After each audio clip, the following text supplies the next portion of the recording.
What? You mean an Italian really bred a dog that looks like that to go and hunt truffles and waterfowl? That's absolutely barking mad. The fish and chips or the duck stand, whatever, and listened. Everyone's having these conversations. How do we look after the wild places? Who's entitled to go to the wild places? You know, what can we extract? Are we taking too much? I think it's all part of the debate. And I imagine pretty much everyone here has an opinion. Wild food is healthier. Wild food is how we're supposed to be. It's natural, you know. I want to be as close to my ancestors as I can. I want to know where my food comes from.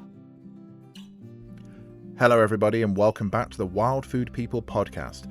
This is the public version of the podcast. The extra long, extra better, extra contented, extra everything version is over on patreon.com/wildfoodpeople. If you go there, you'll get the option to sign up. It's only a few quid every month.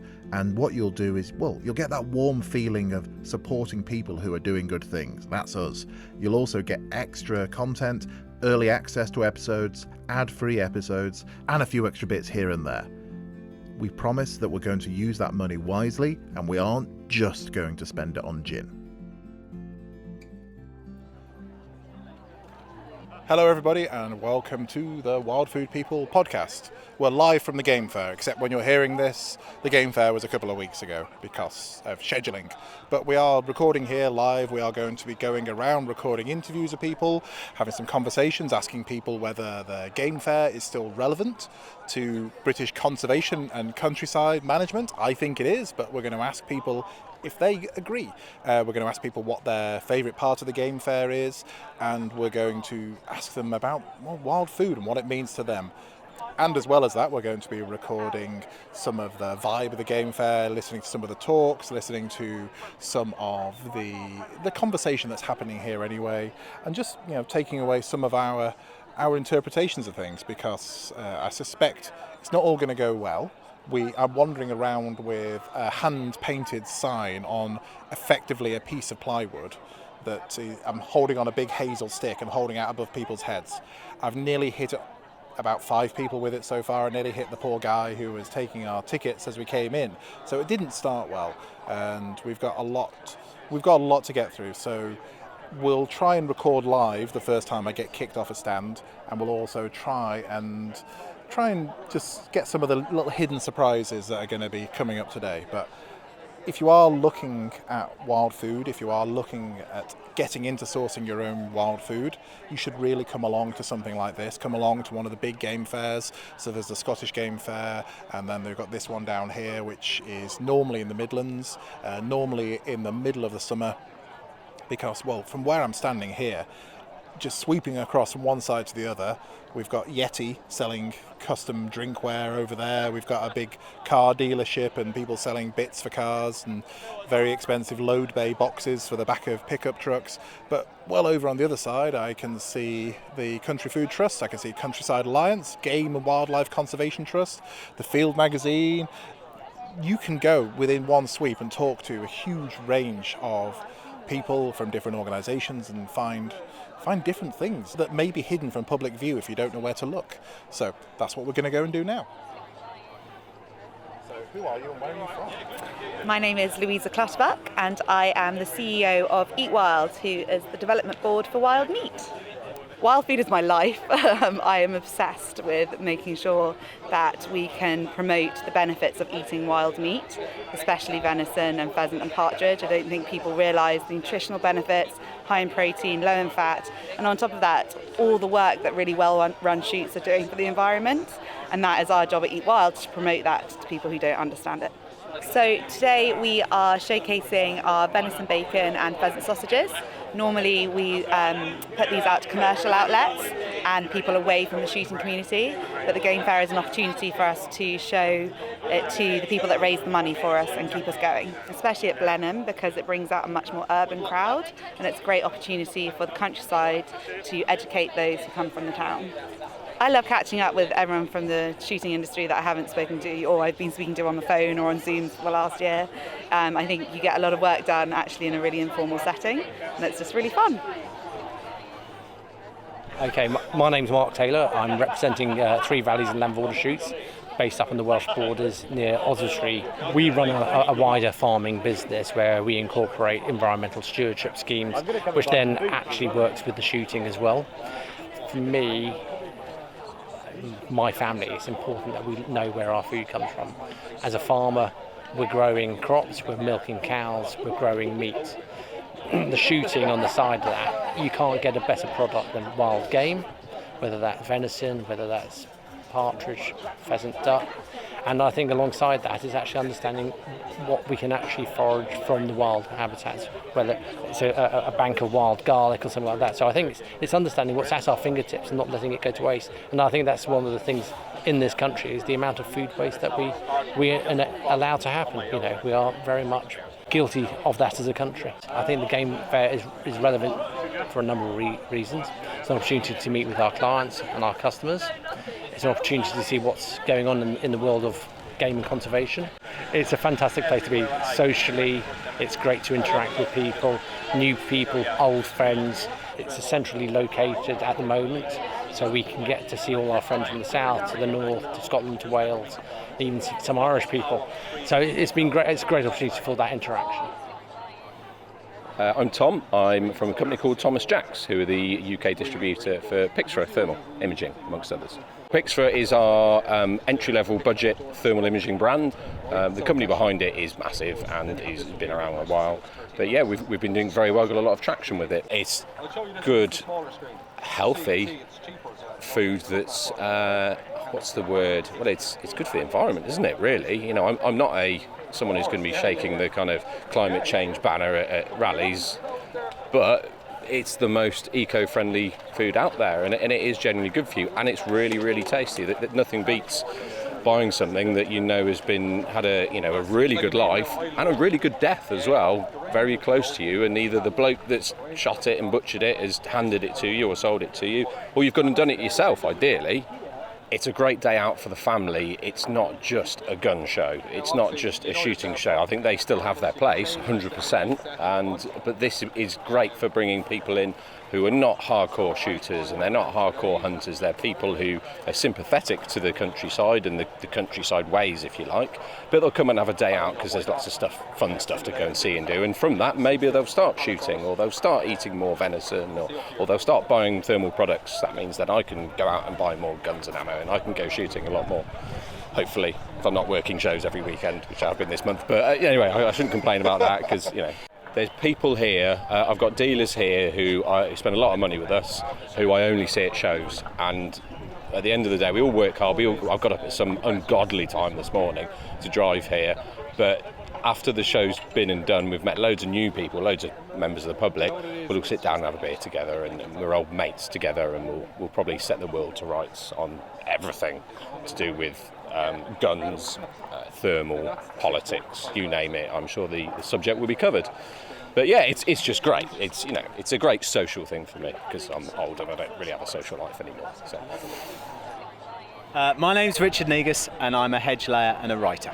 I'm here today to speak on Scribe Hound. I'm doing a bit of a interview type thing with George Brown, and then tomorrow I'm in the Carter Jonas marquee talking to Charlie Jacobi both times about hedges. I'm afraid I'm a bit of a one-trick pony, really. If it's not got a hedge in it, then you don't really want to speak to me about anything else. Richard is a unique combination of celebrity hedge layer, writer, practical conservationist, and just a really good observer and commentator on that interaction between humans and our culture, nature and what nature wants, and occasionally business and the policy factors that affect both of those things, because here in Britain you cannot talk about nature without talking about farming policy, without talking about land management policy. And Richard does a really good job of explaining how all of those things interact and what the implications of each one of those decisions really are. Wild food means a lot to me because I think there is no point in shooting something unless you can either eat it or that thing that you shoot is trying to eat the thing that you want to shoot to eat. That's really why we're here, and we forget that at our peril and our cost. You know, I'm a wildfowler. And so therefore I enjoy a sporting day shooting, but more importantly I actually enjoy eating what I shoot, and I know exactly where that's been. I know it's been hard won, and that's why I eat so much of it during the season. And I think what you do, trying to go and get new people into experiencing not just what it tastes like, but what it takes to go and get it, is so admirable. And that's hugely important. There should be more of you around, actually, and less of the silly hats, but we have to live with the silly hats, don't we? Is all of this still relevant to the British countryside, to conservation, to land management? I think it's got huge relevance, which is why I come every year, because I think it's the sheer eclectic nature of it all, where, yeah, I mean, let's be honest, walking around in sunglasses that are the size of a sort of NASA re-entry shield, or jeans that are clearly too tight for you to bend over in, and silly hats and tweed hot pants and all that moolah, it might look on the surface silly. But I think that is part of almost the uniform that we wear. I was out mink hunting the other day, and the aunties descended. And there they are, all dressed up in their silly black stuff, right? Here you've got the countryside in summer, and they're wearing silly hats with half a game larder stuck in the band. And this is just saying, well, this is us. I rather like it. I think there is. Has it got relevance to conservation? Yes, because this money eventually filters down, and people will join the GWCT here. They will go and be spending money on real food. They'll be seeing that actually that venison that I had in the pub was crap, but I'm going to try with this jerk sauce that I bought from here. There's so much here that whilst you can walk around dressed up like a peacock, that you're going to take home and you're going to go and use. My favourite thing about this game fair, other obviously than getting to talk to you and to is meeting up with old pals that you haven't seen for a long while. And if I may add an extra one, is going into the breeds marquee, the dog breeds marquee, and seeing some of these utterly bonkers breeds that you go, what, you mean an Italian really bred a dog that looks like that to go and hunt truffles and waterfowl? That's absolutely barking mad, if you pardon the pun. But I think I love going and seeing those dogs, because I mean, at the end of the day, the thing that really joins us together here, yes, it might be game, it might be a bit of fishing, it might be a bit of stalking, but really we're all dog nutters. So I think that's probably the thing, is the dog is the key here, and I like going and seeing those eclectic breeds. Becca, I work for Hales Fruit Farm. We're one of the major UK stockists for Yeti, and we're from Winchcombe in the Cotswolds. Yeti is a North American brand that you will have seen more and more of over the last few years, not just in the wild food and the shooting and the fishing and the field sports world, but you will have seen it over in farming, you will have seen it in outdoor recreation and outdoor adventure. They have done a really good job of marketing in the UK, but I don't think it's just marketing in the UK. I think it's cultural influence, and shows how much we look to elsewhere in the Anglosphere, particularly North America and the USA, for cultural lifestyle influences with regards to brands and how we want to do things in the outdoors. We use a lot of Yeti gear ourselves, and we use it pretty much every day. My morning coffee this morning was in a Yeti thermal mug thing. I think everybody has to play a part in food production, maintaining the countryside, wild places, foraging, whatever it might be. Everybody's got to take part. So my name's Oliver Massey-Birch, and I'm the company director for Fortis Clothing. And what we do as a brand is we're a British manufacturer, making everything in Devon for military, police and the outdoors. So when it rains, we go to work. Fortis is a truly British family-run brand from the southwest of England. They're known for their rugged and reliable clothing, and I own one of their jackets that I've had for nearly 10 years. It refuses to die. It's not the lightest thing that I own, it's not the most breathable, but it's certainly the most rugged. No matter what I do to this thing, I cannot kill it, and I can rely on it to keep me dry in all weathers. I'm an avid stalker, so I love my venison. I always have since a little boy to today. I live on a farm. We manage our own, and I've never ever come across a day where it hasn't been a beautiful time to be out there, whether you're pulling a trigger or not. You get to watch everything. So from the early morning owls sat on your high seat to, watching the fox run around in the morning, and then looking for that roe deer or whatever you're after. Nothing in society's been touched. There's no fuel being used really, on our farm. There's nothing that is changed that day other than that animal being harvested. I've not only looked at what's going on in my woodland and around to make sure everything's okay, I've able to feed my family for that evening and evenings onwards. So I just think, how is that not perfect? Everything in society takes money. Conservation takes money. These people here are supporting an industry that everyone loves, everyone wants to protect. The industry is everything. It's the from the blue tit in the cover to the predators to everything. Everything takes someone's pocket to make sure it's protected. That land is protected, not built on and become a concrete jungle. So if we want to see that beautiful place remain, we need this industry. We need something like the Game Fair. We need other show and events like this where everyone's supporting and embracing and celebrating the countryside. So this is not just important, it's essential.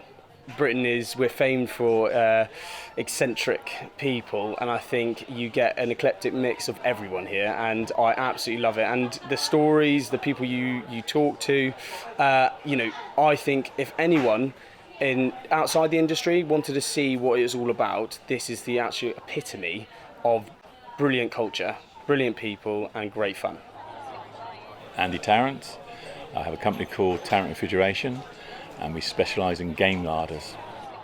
When you walk onto their stand, you are really reminded of the food element in all of this and what modern food production actually means, because once you have your carcass, once you have your deer, what are you going to do with it? How are you going to butcher it? Where is that going to take place? How are you going to transport it? All of that needs to be managed, and things like chillers, things like hanging hooks, things like butchery devices, all of these need to be taken into account. It's not just about the rifle and shooting the deer, it's what you do with it afterwards. I can go out and shoot a muntjac. I've watched it. I've seen what it's been eating. I've watched what it's done. I shoot it in a humane way. I bring it back, skin it, put it in my fridge, cut the meat up, add spices to it, preserve it, and eat it, and feed the family good, wholesome food. If you want to eat really good, wholesome food, you can't beat venison. Also hares and rabbits and things like that. It's fantastic food, wild food that not fed antibiotics or not eating bad food or anything like that, concentrates. They're picking out what they want to eat. Consequently, the meat will be really good because they're eating absolutely fantastic food themselves, not being fed basically. The technology actually within the shooting world, thermals and thermal scopes and things like that, how quickly they move, how absolutely unbelievably clever they are. The technology that goes into shooting is wonderful.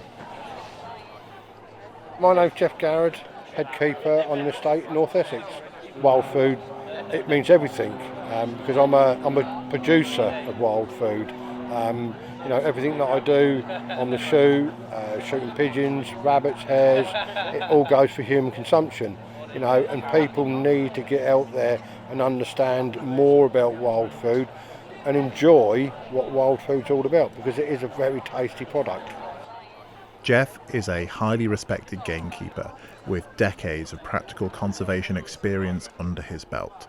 He is seen as somebody who has a proven track record of improving conservation practice in all areas on the land he works on and influencing that practice elsewhere in the UK. Traditionally, the Game Fair is a congregation of country people, and lately, in the last sort of few years, you are getting, dare I say, town people coming into it to sort of see what's going on. You know, why is this big fuss? What is about this show that attracts us, you know, like 30, 40,000 people a day? So you're getting a lot more people that might not necessarily be connected to country sports, but coming in to see what the attraction is. So the game fair is, in my opinion, a very important date of the calendar. Just walking around, being a sort of like a keeper. When I go back to my job, I get buried into work from here until the end of January time. So it's just that last little hooray where we can see our friends, and you know, most of the people come from across the country. So we don't normally see people come here. You'll see people you spend half the day talking to people and half the day rushing around trying to see the rest of the game fair. So there we are at the end of day 1 of the game fair, and we're just camped out here, well not literally, but I'm just sat in a chair looking over the car park, because the car park is a lovely bit of estate parkland, and I'm out looking at the track that everyone who's leaving is walking out along, and you can see just this long procession of people with shopping bags or stuff they've bought from the fair, and there's a chef walking back with a load of knives and a roll.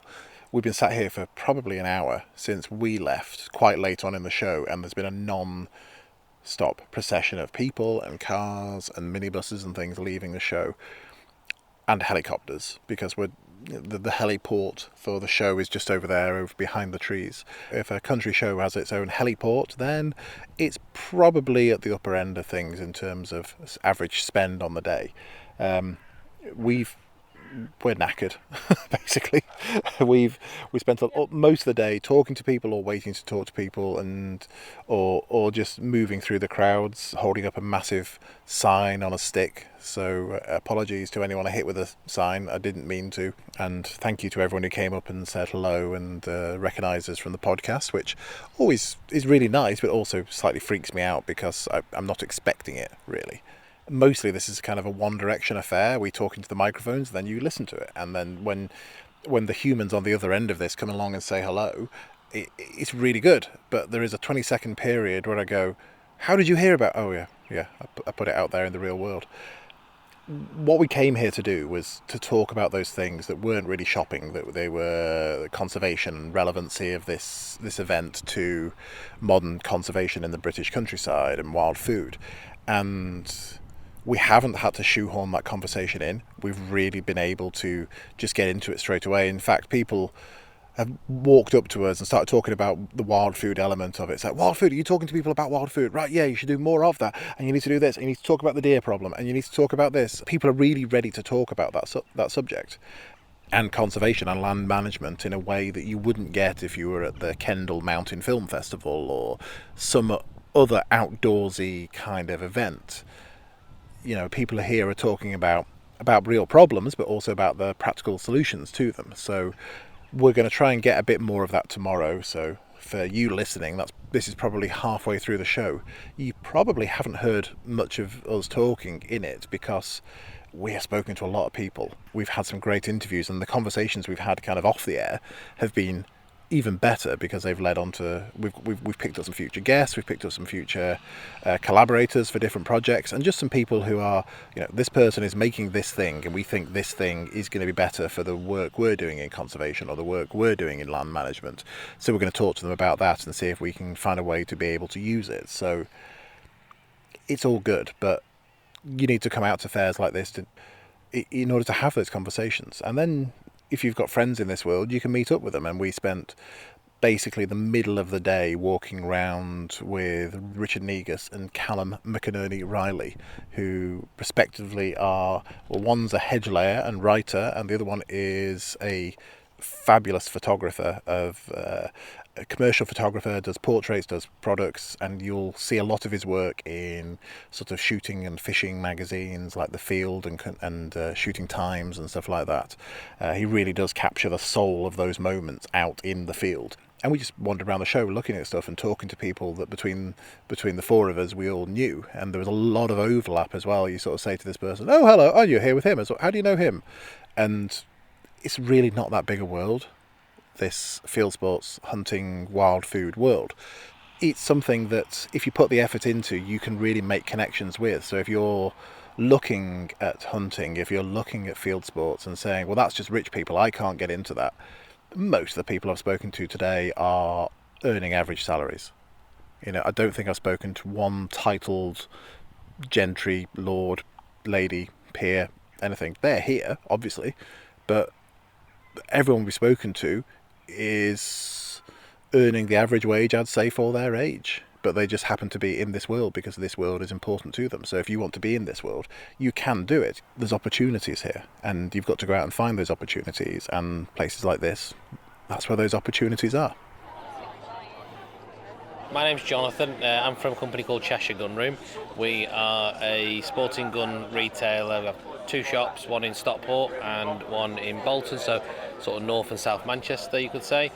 And this is the game fair we're at today, which is probably our biggest event of the year. So I think it's really important to know where your food comes from. I've got children, and I absolutely love sort of taking my kids out shooting, and if we teach them the respect for animals and we don't kill something for the sake of killing it, unless maybe it's for pest control purposes. I took my son out pigeon shooting, he shot his first pigeon, we cooked it, he tried it. My daughter's tried duck, all sorts of things like that, and I think it's really important because it's a lot healthier. As long as the animals have been looked after and cared for and it's all humane, they probably had a much better life than the food we buy from supermarkets typically. So I think it's really important. It's a shame there's not more awareness about it, because people are missing out really. So my name is Sam Hargreaves. I am from Lancashire, Preston, in the northwest of England, and I run a company called Tweedle, which is a competition company for field sports. What does wild food mean to me? It means nourishment and protein and the hunter-gatherer feeling. That's what it means, which means a lot. I think the game fair is so important for businesses like myself, but everyone that's involved in shooting in any way, shape or form, field sports, gun, dogs, you name it, everything's here, and if you look around, everyone's got something in common with everybody, and I think it's just a big celebration of what we do. My name's Joe Mann, I'm a food teacher at Queen's College in Taunton. Lucky enough to have got the Champion of Champions for the Basque Eat game this year, so I'm helping out on the Basque stand today, supporting them as well, talking about food when it comes to game. Oh, it's about fostering that passion for food and trying to make that connection. There's so much disconnect nowadays between where your food comes from. And that's wonderful when we have a lot of children coming up to our stand here. So the sort of questions are from them, what sort of meat, where does this come from? And we're explaining the animals and where it comes from and what part of the animal. And again, it's a bit like we have in class at school. It's those light bulb moments. That, oh, I didn't realise that. Oh, it tastes amazing and I've never tried that, because they hadn't realised exactly what they were eating before. So that's the sort of conversations. We have the adult ones as well, and it's surprising how many adults haven't tried eating the food that they've shot, which is really interesting. And the way we can say they have this preconception about, oh, it must be tough, it must be really gamey. Basque have been very supportive for us as a school, making contacts with people who do shoots, who go out and do stalking, and we've been getting meat into school that the pupils can then use and then cook with, and then go back to the people. So I had a meeting just earlier on today with some people that have given us the carcasses deer that the pupils have been using in school, and he was like, oh, this is amazing, the food that I've seen them come back with. And then he showed me some photographs of the food that then he tried, that the pupils have made, he tried at home, and it sort of all comes together then. It makes much more sense that, you know, yes, there's the aspect of game where you are going to be actually taking part in getting and dispatching the animal, but then once the animal's been dispatched, all that amazing resources that we've got available, that wild food you've got there that you can utilise in so many different ways, and that people just aren't aware of, and they're becoming more aware of in situations with things that we're doing now. But yeah, you're absolutely right, it's becoming more prevalent now.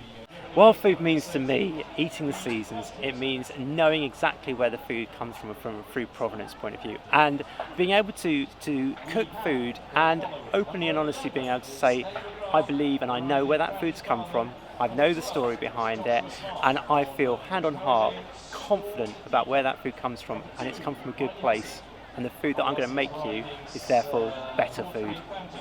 What we try and talk about when we talk about food provenance, and we're in school and today when we've been at the show, is to say, look, think about this food, think about it as part of land management and think about it from that point of view.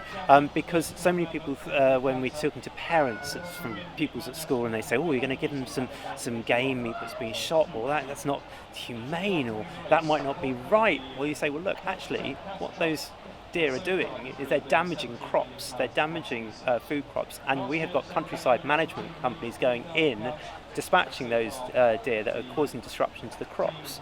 So actually we're actually preventing almost a pest in that respect, but there's some amazing good quality wild food that comes from the back of it. So we're not only saving and getting better crops and food for you there from a food sustainability point of view, but we're actually utilising the meat that comes from controlling those animals, and it's phenomenal food, and it's wild food there, used by animals that have been out and about in the woods around it. So there's a whole circle of information that needs to be spoken about, and it's wonderful to be able to tell those stories in situations like this or in school about how relevant it is. But sometimes you have to change the messaging a little bit, like you said, and I've seen the messaging changing in the show here a little bit. I've been running backwards and forwards from the little food tasting teepee here to the food theatre, and trying to get as much information as I can and trying to get ideas for new recipes and talking to people. And that's what I love, is actually a lot of it, like we're doing today with yourself, is talking to people that I haven't spoken to, or I've seen, like you said, I've seen online, and you've seen what amazing work people have done, and swapping ideas. And everybody is very open and honest between when they're talking about their food. There's no one's being very precious about that. I am Nicole Moore, aka Shoot and Go with an Afro. My day job is a web designer, and but I do that only to fund my hobby, which is shooting, hunting my own food. Wild food is healthier. Wild food is how we're supposed to be. It's natural, I want to be as close to my ancestors as I can. I want to know where my food comes from. We should all be, it shouldn't even be a thing. These days it is a thing, that wild food as such, but it shouldn't be a thing. It should just be normal. That's how we are supposed to live. So more people should be doing it. You don't get anything kind of more primal than something like that. We've moved away from community in a lot of areas of Britain, unfortunately, community in the way that it used to be, and there's so many things happening in the countryside. Farmers are struggling. They spend all day on their own, and to be able to come to events like this and mingle and talk to people that are going through the same struggles as you, and share stories and adventures and experiences, and meet someone that might be your idol as well, and get inspiration and motivation. It's all just as important as what we do, on the ground in terms of the shooting and the conservation. And for me, what I love as well coming here is just seeing new things, new innovations that I can use out in the field, that will either make my trip more efficient or more successful. Or make it more of a better experience for the quarry. I just love listening to people's stories. I love seeing the same people every year and seeing kind of how they've grown. It might be that one year they're thinking about getting an FAC, and the next year not only have they got their FAC, but they've shot their first deer. And I love seeing that growth in people and hearing about it. So yeah. And on a day like this, obviously, it's lovely to just be wandering around in the sun and see just all things country going on around you. It's amazing. It's very, for me, I'm quite an old-fashioned person, and I like tradition. So it's nice to kind of just be immersed in something that, I didn't grow up with, but yeah, I feel like part of this kind of old traditional community. It's wonderful. So we were hanging around outside the Brand Cost tent, hoping they would have time to speak to us for an interview. Phil's wife was buying a pair of boots, and he started talking to us about wild food because of the stupid plywood sign that I was holding. These kind of conversations kept coming up again and again in the game fair. People were really, really interested to talk to us about food. Not about shooting, not about tweed, not about class, not about opulence, just about food and how they acquire their food, and they wanted to share their stories about it and how they do it. I love these kind of conversations, and to me, Phil represents more of what I see day to day, and maybe not what you would expect if you're from outside this world. Yeah, my name is Phil Bowes. I'm from Cardiff in South Wales, and been shooting at a shotgun licence. I was the youngest person in Wales to have a shotgun licence at the age of 12, and I'm now ripe old age of 65. Shoot various things all around Wales mainly. Chairman of a wildfowling club, and I've been for 25 years. Me being a shooting man, shooting various things. I think if you're shooting, then you should eat it. And if you can't eat it yourself, prepare it and give it to other people, because people don't like preparing birds and venison and even fish. I do a lot of fishing as well. You know, everybody wants fish, but they want it filleted, and everybody wants a pheasant or a duck or a partridge, and just prepare it for them and give it to them and get them into wild food eating, because it's extremely good and it's very, very good for you. I don't know how many years it's been going for now, but when you look at the amount of people here on the first day, which is the Friday, it's virtually jam-packed full, and I'm sure it'll be busier tomorrow. Sunday always goes a little bit quieter, but when it comes to conservation side of it, it pulls everybody together, as in shooting is not just to kill something, it's for the conservation side of it, especially when it comes to game shooting. There's a lot of game shoots around. I plant loads and loads of game cover, and if people outside the shooting fraternity went to these game shoots and saw the amount of small birds that are on them every single day through the winter when times get hard, it's the right thing to do. And I think things like this bring everybody together. With the game fair, there's such a variety of different stalls, whether it's art, whether it's shooting, whether it's agriculture. There's horse events, there's clay pigeon shooting. It's just a fantastic way of bringing everybody from around the country together once a year. Well, I'm Josh from Brandicos. We're a small family business from southwest Scotland. We sell country boots, so we sell everything from hunting footwear, hiking footwear, all the way down to some leisure lines. I think there's a massive sustainability thing that we need to get used to here. You know, especially in the field sports market, we have such a great source of protein that we produce.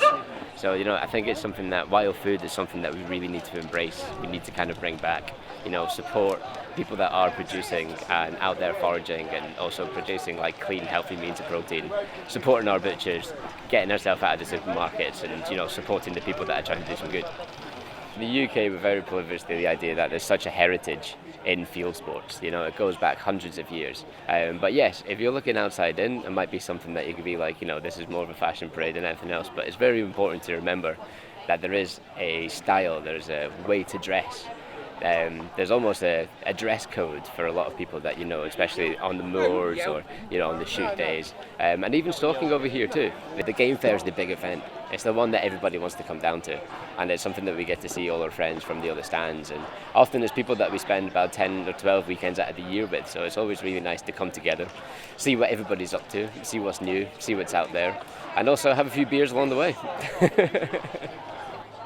Toby Christie, I'm the Factor, which is the manager of the Gordon Castle Estate on Speyside up in Scotland. I've been doing that job for 5 years, and we've come down to the Game Fair to work with Country Sports Scotland and BASC to represent wild sports, country sports in Scotland, and trying to attract people up to our fishing, shooting, stalking and holidaying up in the north of Scotland. We shoot and we fish and we stalk.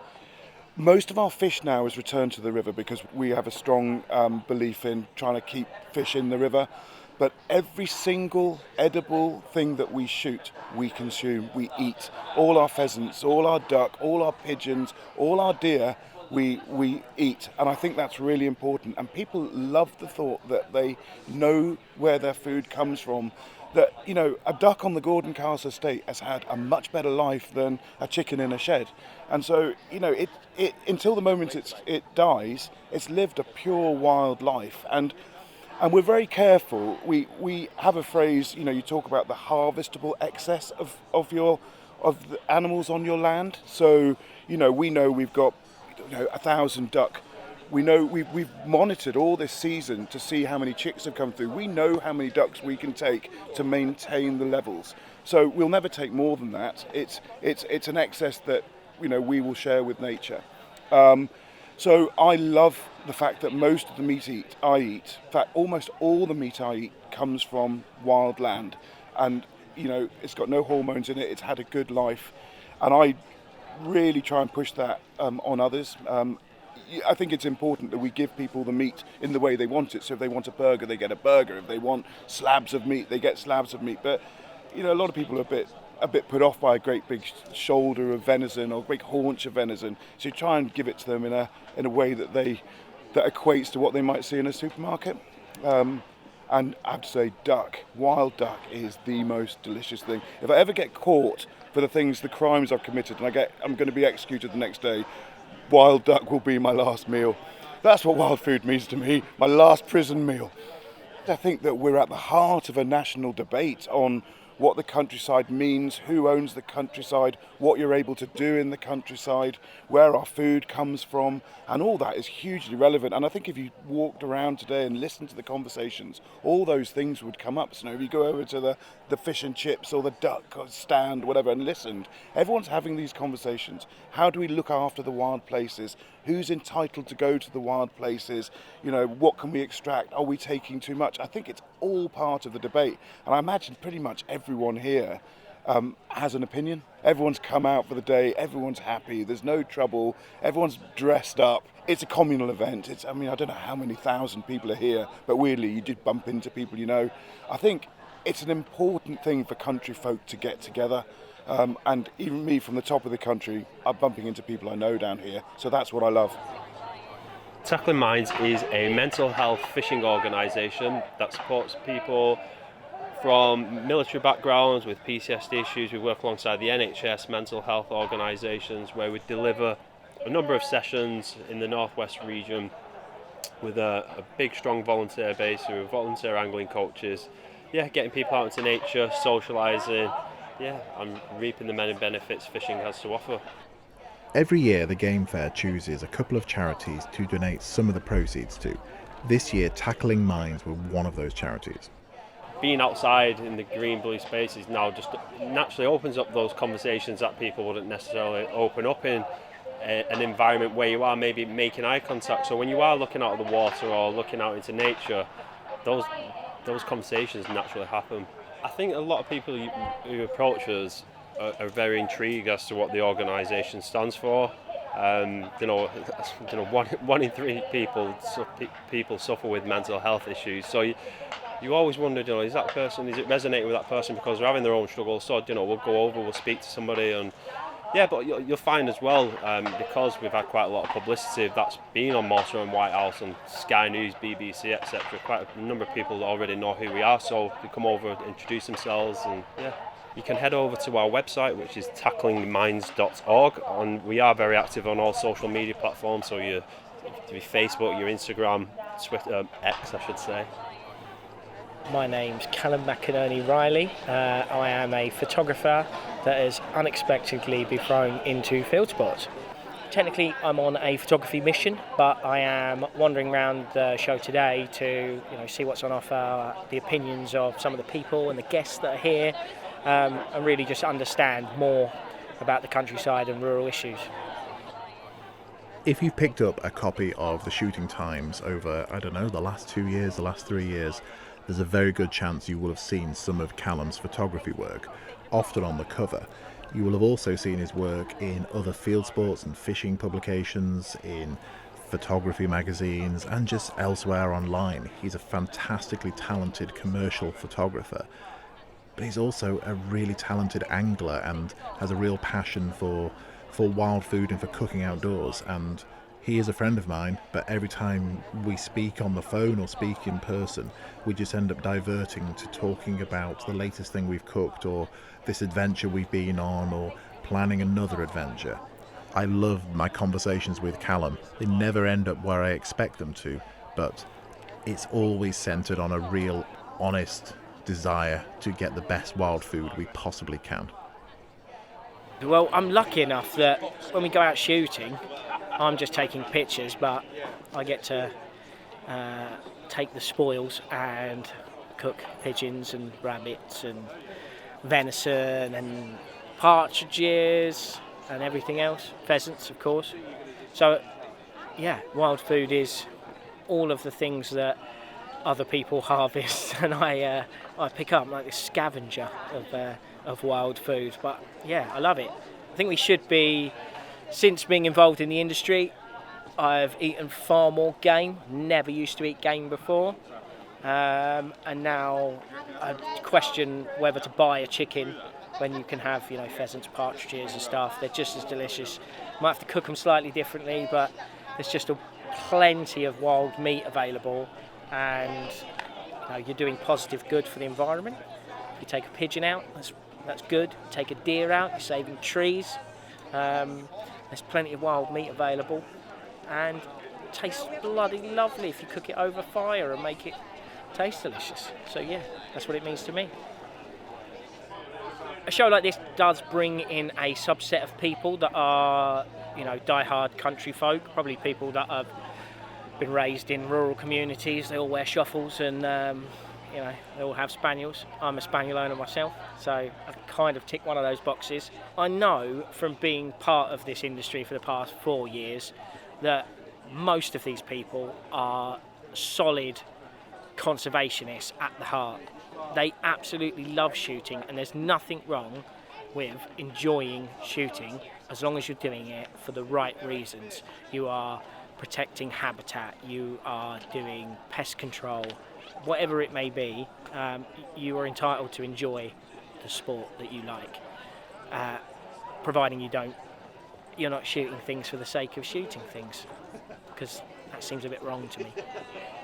Honestly, my favourite thing about the game fair is like all the outdoor cooking and also fishing. But outdoor cooking, it's like catnip to me. I just see people cooking over fire and just want to buy everything. Anything that involves stainless steel and cast iron and lots of fire seems to be like catnip to me. I want that. And that's it for Wild Food People from the Game Fair. At the time of recording this outro, which is halfway through the day, we've only been kicked off 2 stands. We've only been blanked by 2 celebrities, and we've had a couple of people say, yeah, we can talk to you, but only because once our public relations team or our comms team have actually allowed us to talk to people about things. So they might be in future episodes, but that's a manner of things when you walk around with a big sign saying podcast on it. Some people go, yeah, I don't want to talk to you. Because they're not here to do press, they're here to do sales, and on another occasion they'll be there to do press, so we'll talk to them then. Hopefully you enjoyed this one, and we will be back next week with another one. We've got our social media, we're at Wild Food People on pretty much every platform, Twitter, X, whatever you're calling it, Instagram, TikTok. We're on YouTube, we've got some of the podcast episodes on there. If you want to help the show out, you can leave a review and subscribe on the platform of your choice, but the reviews really, really help, particularly if you're an Apple Podcast user, because that's who we really, really need to get the reviews in, because that will actually help with the podcast being suggested to other people. So if you can do that, that would really, really help us out. We've also got Patreon, which is patreon.com/wildfoodpeople. If you go on there, you can sign up for a small payment every month, and you get early access to the episodes and ad-free episodes and extra content and behind-the-scenes stuff and things like that. So that's it. I'm going to sign off now, and I'm going to go and ditch this sign somewhere in a hedgerow. The Wild Food People podcast was recorded live in a field at the Game Fair, in different corners of the field, mostly with me being dehydrated, having too much coffee, a little bit too much hangover, and not really talking straight, which is why most of what you've heard today are the guests. It is a rural and outdoor production.